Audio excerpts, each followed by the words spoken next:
got Kris Caban and we got Eric Jarrett, and we're talking to the next world heavyweight champion, Deontay Wilder. So let us know what you thought about the victory against Malik. I was surprised, and I thought my brother was gonna be able to give me more rounds than 1 round, but I do understand that this is boxing and anything can happen.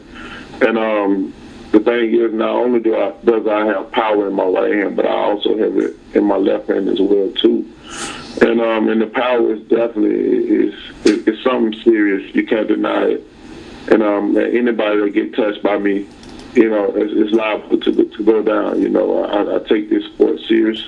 I take my training serious. I take being in shape serious. So I mean business when I'm in the ring. So, hey, it looked good for me, it looked bad for him. But this is a sport that we're in, and there's a winner and there's a loser. And that night I was the better man. Okay, so you served a good apprentice now, knocking over a lot of people. It's got to be the world title this year. It's got to be. Definitely. But my next fight will be for the world title. I'm fighting against Kris or Sparring. Whichever wins that one, I fight them immediately for the WBC title. So I'm here, baby. I done kicked down the door. Now it's time to take what's mine. Everybody put your hands up. It's a stick up. Okay. Before I hand you over to the guys, I heard Steven talking a little greasy about you when he was speaking to Ingram. Is there anything you want to say back to dude, or are you going to let the hands talk in the ring? Yeah, it was brought to my attention as well too, and I'm glad he feel the way he feel. Hello. Yeah, we're there. Okay, I'm glad he feel the way he feel. But I don't want to spoil his beans. He talking about how Al Heyman paid my way in the rankings and all that. Let me tell you, ain't nothing been ever given to me or paid to me, nothing or handed to me ever in my life. But he got to be careful who he's dealing with. Talking about me paying for rankings, his people known for paying for rankings. So he talking about he haven't earned nothing. He haven't earned nothing. Especially getting beat by, he got knocked out by Demetrius King. My man Ray Austin whooped his ass as well too. He was beating him on until he got caught. So nobody knows Ariola. Nobody. He's still a no-namer. He got a good lucky win off of Ariola, and that's about it. You know what I'm saying? But hopefully, he be the better man come May the 10th when they fight. And I would love to fight him. I would love to get his ass handed to him. I would love to hand it to him. And that's definitely what's definitely happen. And it's gonna be a good fight. It's gonna be a knockout with him as well too. So I'm gonna take this a more personal fight. When I take fight personal, this is when I look for blood, and when I see blood, I'm still not obligated to stop. So they might need 3 refs in the ring that night. Eric, you got this? Yeah. 1 minute, Kris, you need to mute yourself, because I'm getting feedback. Yeah. All right. Deontay Wilder, man, I was impressed with your performance. Did you thought the fight was gonna go longer? Yeah, I did. I thought I was prepared to go 12 rounds. All 12 rounds with the ease. So when I hit him with the combination I did, it shocked me for a minute. I was surprised, but I do have to understand that I definitely have power along with the speed, and so when I understood that about myself, like, well, things like that can't happen. Like I said, it made me look good, it made him look bad, but this is boxing. So you know what, Deontay Wilder, man, like, it was all business in there, man. Tell me your take of when you, I don't know if you was aware that you was hitting the pads and Malik was watching you. I know you're fairly good friends in that. Was you aware of that? And right. Is that normal protocol that you watch the fighter up that close before you fight them? And what was your take on that? Well, that was their choice to be there at the public workout while I was working out, or they could have left.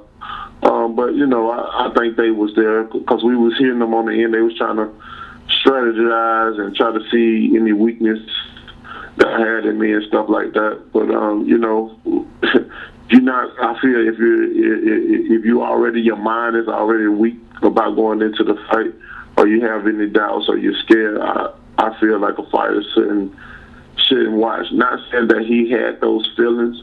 I think they was there basically to see what kind of flaws I have, what I'm gonna flaws I will bring in the ring, or whatever. But it makes it worse when you have the crowd doing oohs and ahs when I'm hitting the mitts.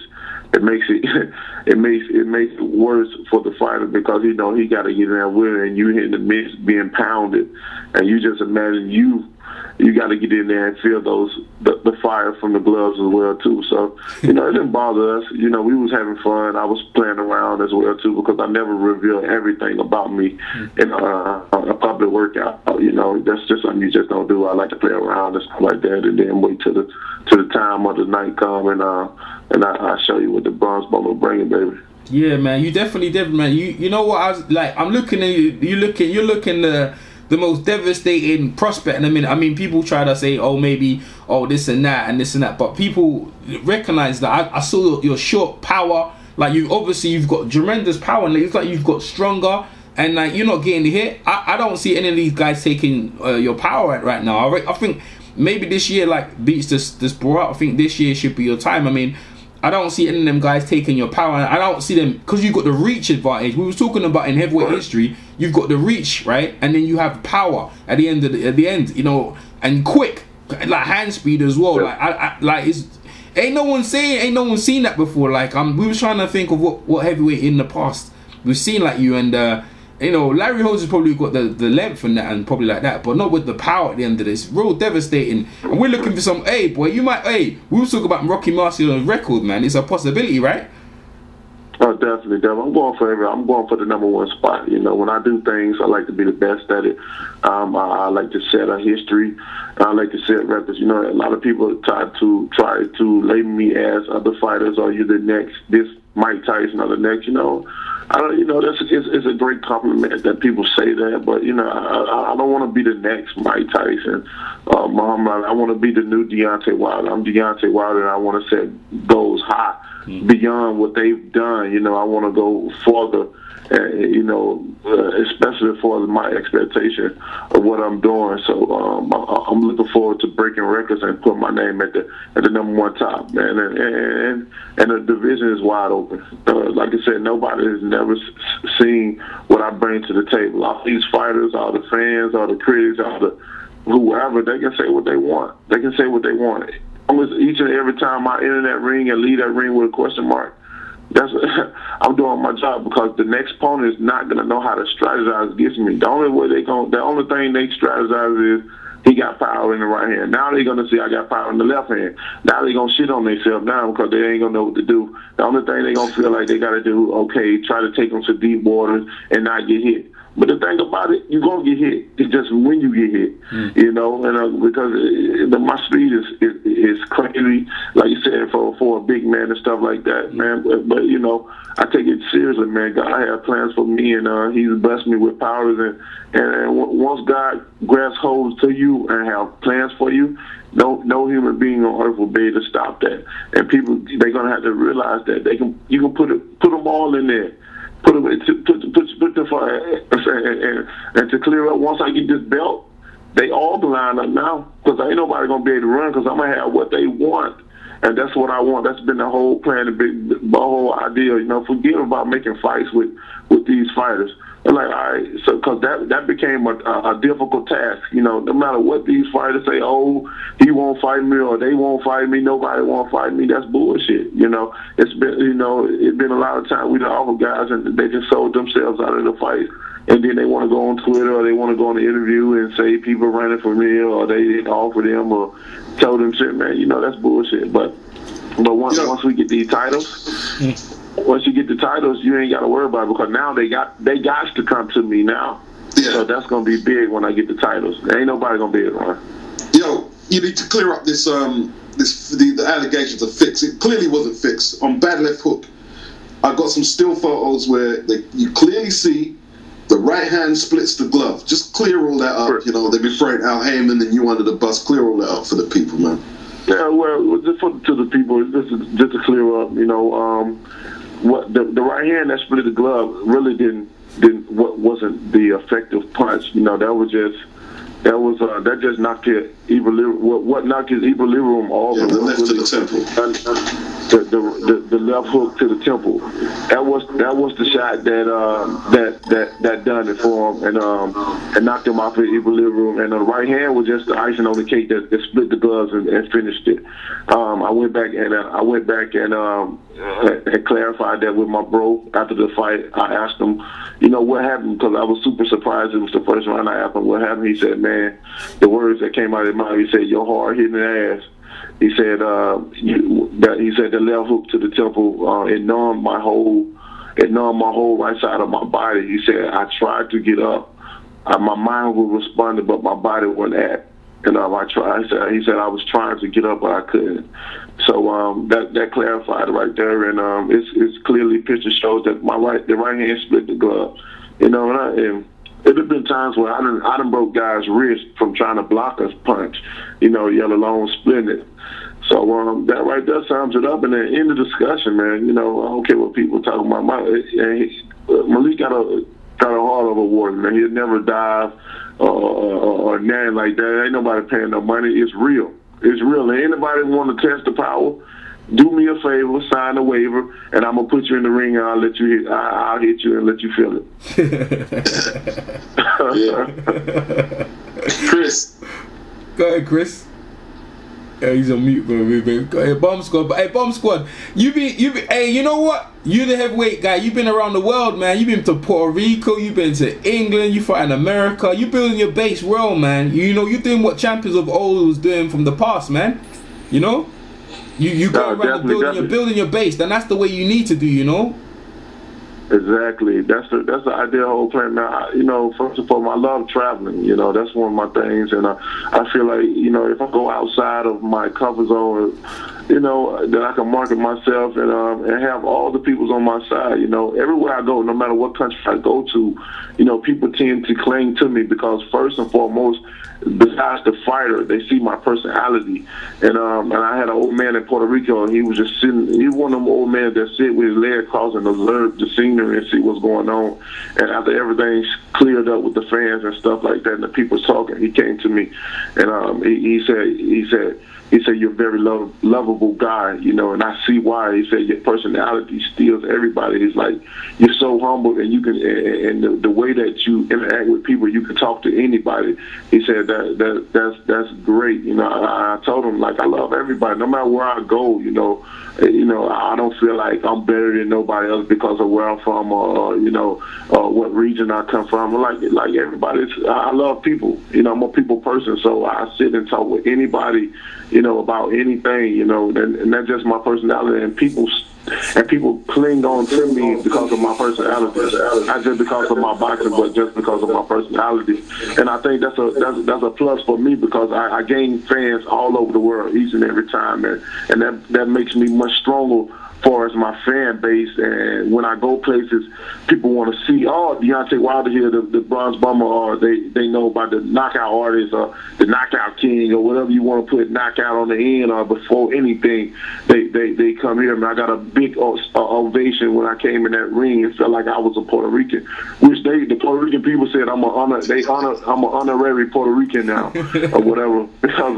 So it's great, man. And, you know, I'm a type of guy, I plan on doing a couple of title defenses, not just in the United States, but elsewhere as well, too, man. I want to be legendary. Malik fought all over. He defended his title, not in the U.S., but all over, man. And I want to be the same way because I feel comfortable no matter where I go, man. It ain't like, okay, I'm coming to England, but I feel uncomfortable because, you know, I can barely understand what people are saying, or I'm not used to the food. That's bullshit, you know what I mean? You know, this is boxing, and you gotta be able to adjust to any environment you're at. You know, anywhere I go, man, I feel like I'm from there, you know, so I adapt myself to that. Whatever the language is, if I can't understand it, I get a translator, and you better be sure I'm trying to get it as I'm there. But I get somebody that knows it, and we go on. The food, I make it to what it is, man. You know, that's the unique part about the world. Everything's different. If everything's the same in the world and you can find the same thing all over the world, man, the world would be boring to explore. But that's what makes it unique about the world. Every place has its own culture, its own heritage, and different foods and stuff like that. What makes it better? So, you know, I love it, man. Definitely. Kris, from North Carolina. Yeah, I'm here. Go ahead. First of all, congratulations. Yes, sir. Yeah. Thank you. Yeah, what I want to see you do next is fight Tyson Fury. I've been listening on Twitter. He's been talking reckless. I definitely want to see that fight. I'm telling everybody that fight will happen. Whether he win or have a loss or tie on his record, man. That's one of the fights that's going to go down to have to fight. You know, Mayweather and Pacquiao may not never fight. That may go in history as someone that people would think what would have happened.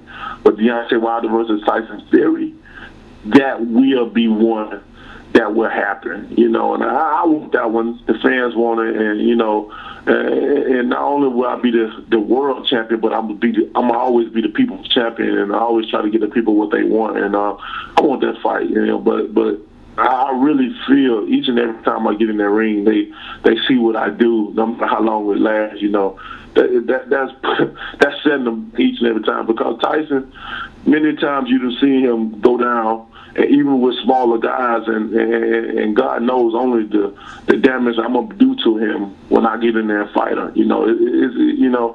The thing about it, these fighters, man, because I'm relating to as a fighter myself. When you get in there with a puncher and you know he's a 100% puncher, you get that doubt of yourself. You get that feeling like if he hit me, I can go down. You get that fear feeling. You know, and any fighter say they're not scared or this and that, that's because they supposed to say that. You know, when they doing interviews, they don't supposed to downgrade themselves. They don't supposed to have they're supposed to have confidence in themselves. And, oh, you know, I'll do this, I'll fight him. But as a fighter to a fighter, you know, if I had to fight me, I'd be down there shaking in my boots to have to fight me. But that don't mean I wouldn't fight now. That don't mean I wouldn't fight, but it lets you know that I will be scared too, but I'll still do what I got to do because I'm a fighter and I got to keep up my reputation. So these guys feeling the same way, and I love to fight Tyson. I would love to. So, like I said, once I get these belts, line them up so I can take them down. Ooh, yeah. Great. So that's 31 fights, 31 KOs. What do you say to people who say, well, you haven't done enough rounds to be a serious world heavyweight contender? What do you say to that? I tell them, yeah, look, I've been doing my job. 31 fights, I've done my job. I'm not finna, you know, hold nobody or carry nobody along no rounds. You know, I take this sport seriously. We both have the same goals, and that's to come and beat each other up. And I'm looking to get to the pie first. You know, as far as going rounds, I know what I can do. My team know what I can do. And that's all that needs to know. You know, as long as I'm winning, everybody gonna love the winner. Now, when I start losing, then there's gonna be something else said as well too. So I feel like no matter what I do, it's not gonna be good enough for people, because sometimes we got a lot of ignorant people in the world that just sometimes you're just not gonna be satisfied no matter what you do. You know, I can run all the way around the world in 3 days if I wasn't a human, if that was humanly possible, and people still have something to say. You know, they would have said I didn't do it fast enough. Like, damn, I just ran around the whole world in 3 days. That's impossible to do, but I did it.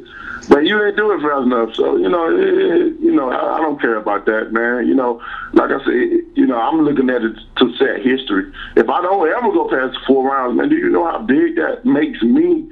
Or if I knock every fighter out that I fight until I retire, that's like that's setting history, man. That's setting a worldwide record that people that's gonna be a hard act to follow once I retire if I'm able to accomplish that. So that's what I'm looking at. I'm looking at the bigger picture of the thing. I ain't looking at can somebody take me rounds or whatever, because sometimes when people do that, they trying to make an excuse for me while I'm winning, or I want to see him do this. If he go past this, he's not going to be able to compete, or all because that was their strategy. Their strategy was, if they take me deep waters, then I would wear out, I would get frustrated and stuff like that. Man, I'm a professional. I find it disrespectful for anybody to feel like I can't go past 4 rounds. I can't go 6 rounds or whatever, man. That's 12 rounds is like an appetizer at a restaurant. You know what I'm saying? Give me 15 rounds. Give me 30 rounds. Shit, put 50 rounds on that, man. I love what I do. And if you love what you do, you're not going to want to stop doing what you love. And I genuinely have love and passion for this sport. So however many rounds it is, let's do it, man. That's nothing. And people will find, once they find that person that they feel that can take me, you know, because every time I tend to upset people, you know what I'm saying, each and every time. They say, oh, this is going to, because a lot of people say he was going to be a test, which he could have been a test. He had the potential to be the test, but I wanted it. I wanted more, and I wanted more. I'm always going to want it more than the man that's in front of me, man. But, you know, it is what it is. It is what it is, man. The rounds, that's nothing. That's nothing. So I don't want people to get hyped. I'm just tired of people getting hyped up in this round stuff and all that. I'm a professional athlete. I take this seriously, man. That's nothing. So I don't need nobody to make excuses for me or why I'm doing. It's not your job to do overtime, bro. It's not your job to do overtime. That's not your job. Exactly. It ain't your job. Exactly. So. Hey, Deontay, well, let me ask you a question real quick, yeah? So, you know what? We already established that you don't want to go late rounds. What have you done to combat the inside game? Because a lot of fighters have been found out. I know you have a good outside game. So what are you going to do to nullify? Because a lot of guys are going to think, well, if I get inside with him, what am I going to do to him? So how have you been working on the inside game, on how to nullify fighters who want to get up close with you? I just tell any fighter that's going to listen to this interview, I want them to please trust that that my outside, you think my outside game is a beast, you know, just check my inside game as well too. You're gonna regret trying to get in the inside with me. Because I'm gonna pound you up, I'm gonna beat you up on the inside, and I'm gonna take you back on the outside. And I'm going to beat your ass back on the outside where we first started. So you might as well just stay on the outside, because you're going to waste your time being on the inside, because you're going to get back on the outside, if that made any sense. No, that makes sense. Because they're hurt from being close to you, and now they're on the outside. They try to duck you. You try to run away. I got you. Man, my inside game is crazy, you know. And I'm a big guy, so I'm going to wear you out. Then, you know, you're going to get... You just stay on the outside. You're going to get tired getting in the inside, because, like I said, you're going to start back on the outside, and it's going to be bad for them. But we, you know, best believe my inside game is definitely tight as well as my outside. Yeah, you know how to lean. Like, you've been watching the Klitschko. You see how the Klitschko, when he get close, you like to lean on the guy's back and stuff like that. Right. Have you been mastering them type of tactics, or what kind of inside tactics you could share with us that you? Well, the thing about it, when you're eye level to a guy, or you taller than the guy, it's going to be hard to do that leaning, and that shit ain't going to work. You know, that leaning on that's only for small guys. That's why most taller guys, if they use their height advantage, and they know what they're doing as far as their height wise and keeping that distance, they love to fight the smaller guys. They love to fight the smaller, because they have that advantage of height and to keep them at bay. And if they do come in, it's easy to lean over and put your whole body on them. That's easy. But when you find a taller guy that's our level, that's hard to do. That's hard to be leaning on him and stuff like that. You using more energy trying to lean on him than trying to tire him out. So that strategy wouldn't work. He'll have to have a nice inside game, which they don't have an inside game. All they know is the outside. So you know, I feel the same way as far as the Klitschko, and I feel that the same principles applies to me. Anybody under 6'5" doesn't have a fucking chance. You know what I'm going to compare you to? I know, like, you don't like to compare to anyone, but from what I see about you, the way people react to you, you might have met the modern day Jack Johnson. And then I'll tell you why, because with Jack Johnson, when he was coming out, a lot of people were hating and this and that, but they couldn't deny his skills. And what I saw, what people don't see, is that your skill set right now is terrifying, because people, they might try to think, but when you get up, I mean, as you carve Malik, no one's ever did that to him in a round, and the next guy they're gonna come up with excuses. The same thing with Jack Johnson, right? But it's like the smile and the bronze bomber. Jack Johnson was the same, kind of the same thing. You're like, there's no one like you in the heavyweight history. There's no one like with your skill set, foot speed, nothing. And people are gonna have to, when they're ready, like you said, they're gonna have to bow down and say, when it's all said and done, Deontay has finished his career one of the best who ever did it, no doubt, hands down, Hall of Fame, everything. Yeah. Definitely, I definitely agree with you, man. And Jack was, he was confident, he was strong as well too, and that made his his confidence even stronger, man. Jack got a lot of hell, man. You're right about that. Yeah, Jack Johnson. Yeah, that's what I'm saying to you. So they couldn't deny him because he was big and everyone. They said, oh, he's this, he don't want to do this and that. He's smart. He got the same personality as you, friendly. Talk to anyone, but they can't help but hating you because they're jealous of your attributes, your talent. But we can't deny what you did, man. Like, the thing is, that whole phantom punch, what you landed or you did, it wasn't a phantom punch. Like, obviously you landed. It builds you up. The mystique of Deontay Wilder. Did it really hurt? Is it? I'll let you come in there and find out. Definitely do me a favor, sign the waiver. And man, boxing is something that you can't say I play, man, and that's why I love it, because it takes special people to do this sport. Everybody ain't fit for this. Everybody can't do this, man, and that's why people, sometimes they gotta realize what they're saying. Now, I know people always goes off of emotions, and then they let their emotions get the best of them, and then they just want to run their mouth. But you gotta respect each and every fighter that steps in the ring, man, because people in the fans, I pay my money so I got my opinion or whatever. But you gotta look besides that. That's nothing, because we as fighters we pay a price that's nothing worth it. Is it worth anything in the world? And it's priceless. And we pay for our life each and every time in that ring. So when we get in that ring, we don't know if we're gonna come out the same way we got in there. So as far as the opinion and stuff like that, you gotta give honor and respect each and every fighter that got in there. We see over and over time again as fighters, some have lost their life. Now you got this other guy that I can't think of his name, that fought Mike Pereira. Now one of his brains is damaged and stuff like that, man. Yeah, man. And this is what we pay our money, but you get up in there then. You get up in there and we show you what the risk that we pay. So it is what it is, man. Fans gonna be fans. People gonna say what they want, but sometimes you just have to. I know it. For me, it's a comedy. It's comedy strip for me, and I don't let that get under my skin because I know what God has for me is for me, and nobody's gonna be able to mess them plans up but me.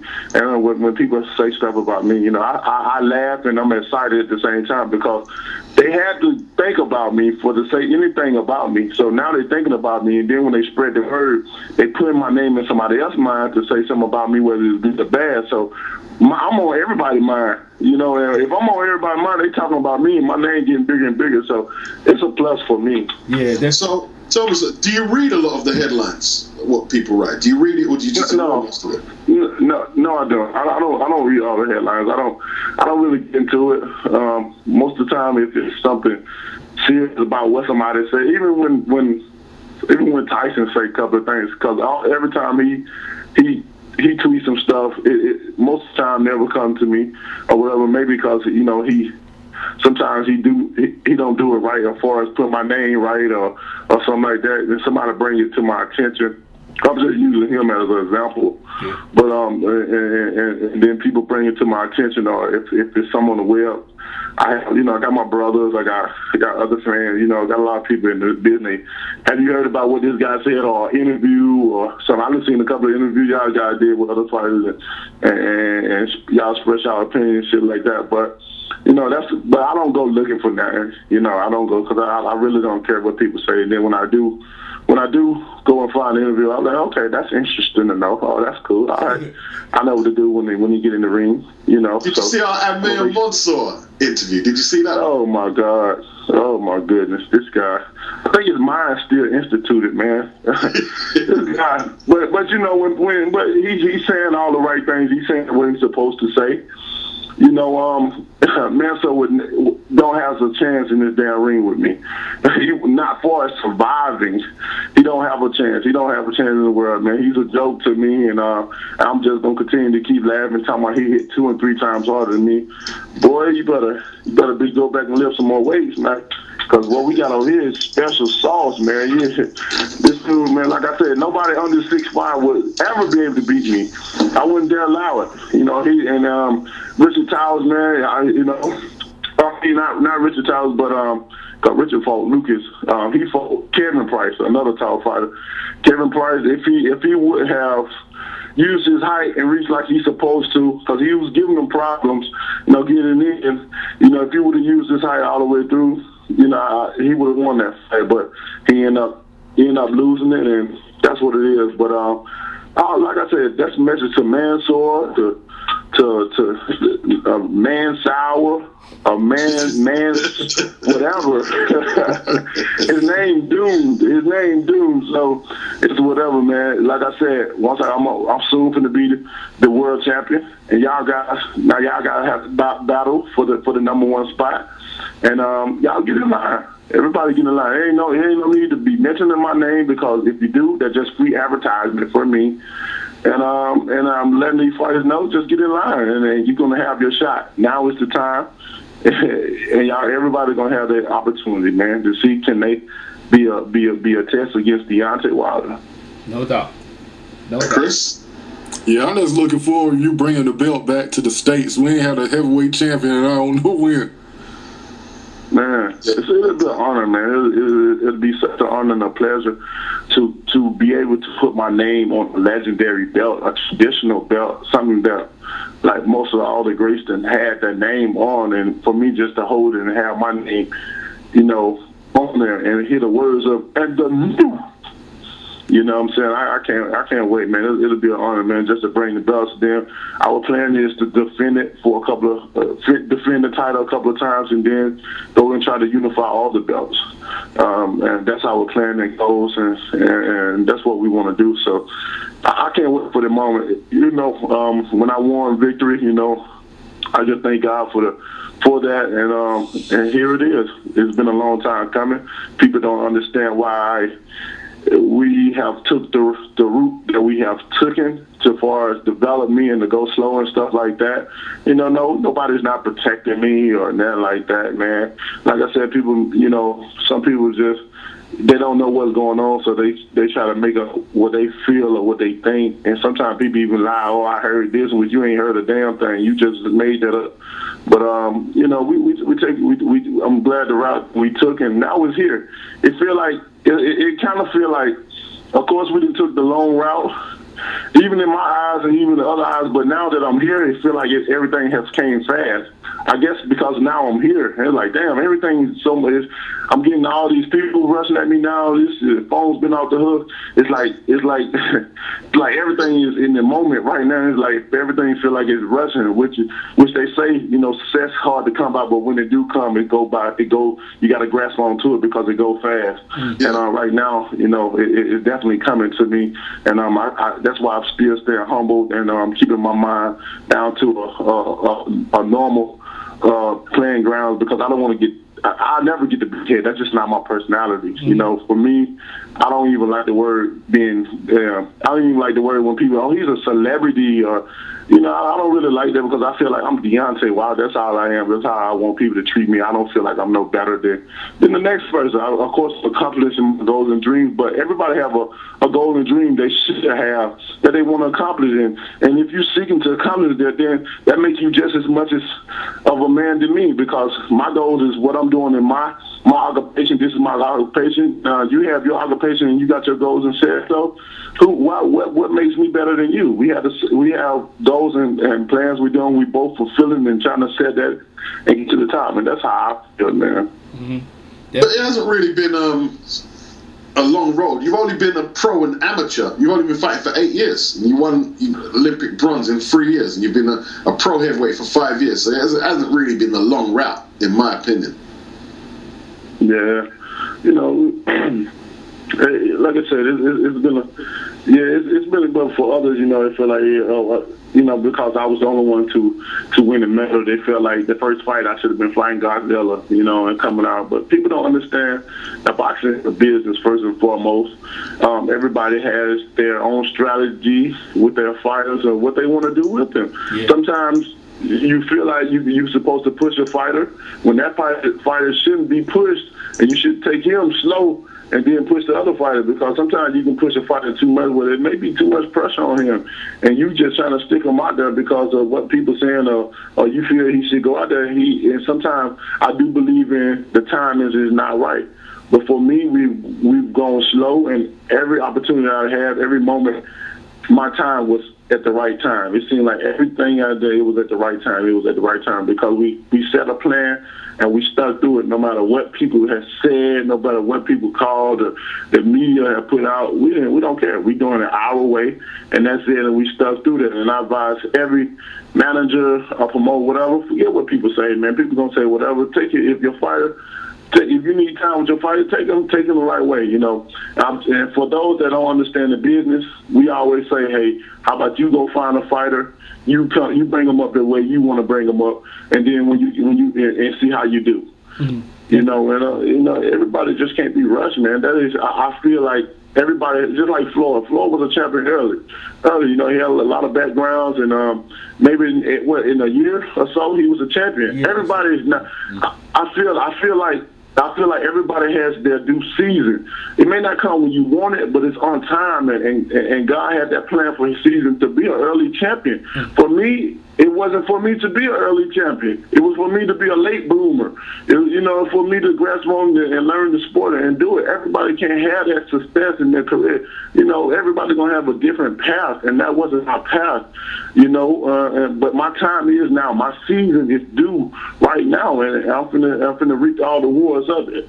Let me jump in quickly. So let's talk about your merchandise. Bomb Squad is beautiful, man. You gonna start making some t-shirts? Because I'm fitting to buy one of them t-shirts and them hats, bro. Because you got a shop ready to go online and get your t-shirt, because you like you said, you about to blow up, and you're with Floyd, with the money team thing, the Bomb Squad thing, you be playing out there, like the young kids, like you're a very good role model as well. Because I even hearing you talk, you're very articulate, and no punches want to hear you speak and stuff like that. So I'm just making sure you fit in reward and make sure you reap reward. Make sure you merchandise the Bomb Squad t-shirts in the UK over here, because I'm fitting to buy my hat. Make sure it's a fitted hat, a t-shirt, and even some trainers and some socks, man. What do you think about that, man? Yeah, man. You know what? I definitely I done wore some of my gear to Puerto Rico, and a lot of people liked it with the shirts and stuff. So I'm definitely about to launch the stuff. Maybe by the end of April. Mm-hmm. So I gotta, and then to get it out, I got my own promotion company as well too. I'm promoting now. I got a big show here in my hometown. Oh, that's nice. Tuscaloosa, Alabama. Yeah. So a Bomb Squad promotion. So it's a lot going on with me, but I definitely got the merchandise soon to come. Hopefully, I'm trying to release it by the end of April, and to get it out there so people can really be a part of the team and Western Bomb Squad stuff. Yeah. And I'm a part of the team. It's gonna be good. I'm a part of the team, man. I'm so. There we go. Give me some Bomb. Let me hear that war call out there. Let me hear what that call out talking about. Bomb Squad! Okay. It's for real, man. Alright, man. Beats, you gonna wrap it up? Right. Yeah, man. We appreciate your time. And I'll see you next post fight, man. Got anything you want to say to the next heavyweight champ, Kris? Is it? I guess yes, sir. Yeah. Kris, yeah. Hey, all right. Hey, the UK we appreciate you, and we're happy to see you in the next fight. We look forward to your next fight. Next time we can talk to you, be heavyweight champion or undefeated heavyweight champion of the world. Yo, one thing I want to say though. You need to stop beating your friends up, man. You beat up Orly, now you beat up Malik. You know what I mean? You need to stop beating your friends up, man. They must underestimate you. Go ahead. Hey, no, I told my man, Malik, we tell each other all the time that we love each other, but I say, love hurts, man, and Tina told, and love definitely hurts. My daddy always said, when you're with me, I would be because I love you. Oh. And Tina Turner said, what love got to do with it? So I said, forget it, man. Let me do it. So, it's all love, man, at the end of the day. That should send a message. That should send a message that if I would be my friend like that, doesn't matter if you ain't my friend. Oh, that's what and sparring the sparring. So anyone out there saying, "Oh yeah, he got dropped in sparring," sparring is the sparring. They got big paddy gloves, they got headgear, and you're working on stuff. People, that is good. They keep saying that because when they get the smooth gloves, when you start putting the smooth gloves in real time, it's a whole different ball game for real, right? Yeah, man.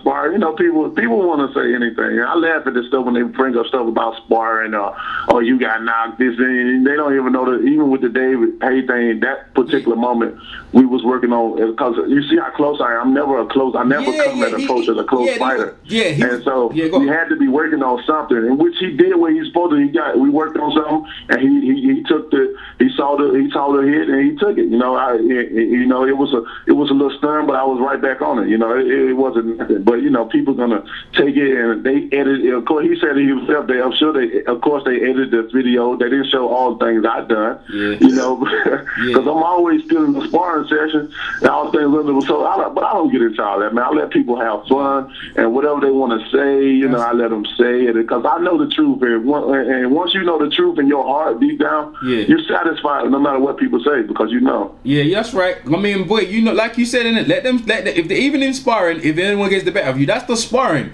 Real time, real smooth gloves, no headgear, you in trouble. You in trouble because it's a world of pain. But yeah, we appreciate your time. Go on, Beats, wrap it up. Go ahead. Bomb Squad for life. No doubt, Peace, man. Yeah, baby. Bring the bell phone. All right, man.